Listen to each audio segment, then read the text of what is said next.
আমরা চাই না। আমরা চাই শান্তি, আর নয় অত্যাচার, আর নয় বিবাদ। আপনাদের কণ্ঠস্বর আমাদের পরিচয়। বাংলা খবর মানে বাংলার খবর। নমস্কার, আমি উজ্জ্বল। দেখুন ইউবিআই বাংলা, সময়ের আগে সবার আগে।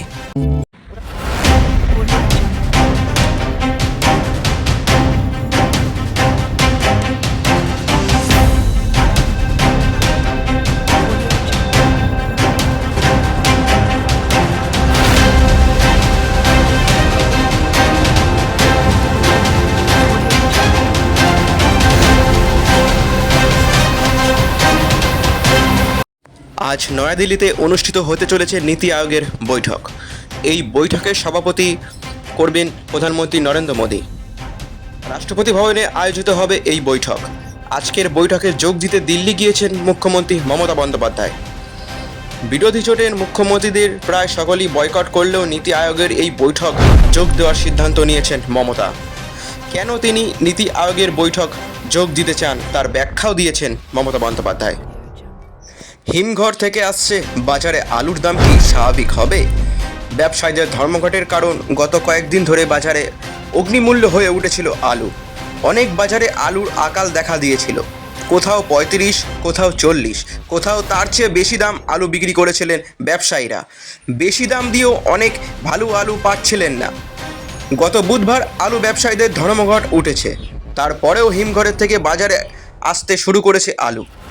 যোগান বেড়েছে। শুক্রবার সকালে একাধিক জেলায় আলুর দাম আগের থেকে কম ছিল, তবে অনেক জায়গাতেই এখনও ১ কেজি আলুর বিক্রি হচ্ছে ৩৫ টাকার বেশি দামে।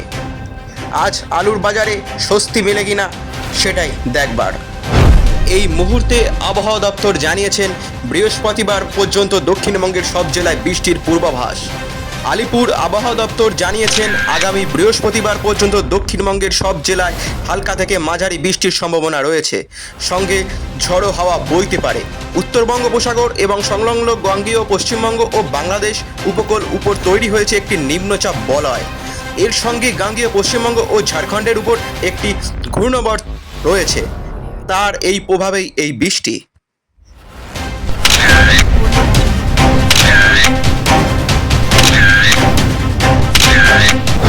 মারপিট, দাঙ্গা, অশান্তি, ঝামেলা আমরা চাই না। আমরা চাই শান্তি, আর নয় অত্যাচার, আর নয় বিবাদ। আপনাদের কণ্ঠস্বর আমাদের পরিচয়। বাংলা খবর মানে বাংলার খবর। নমস্কার, আমি উজ্জ্বল। দেখুন ইউবিআই বাংলা, সময়ের আগে সবার আগে।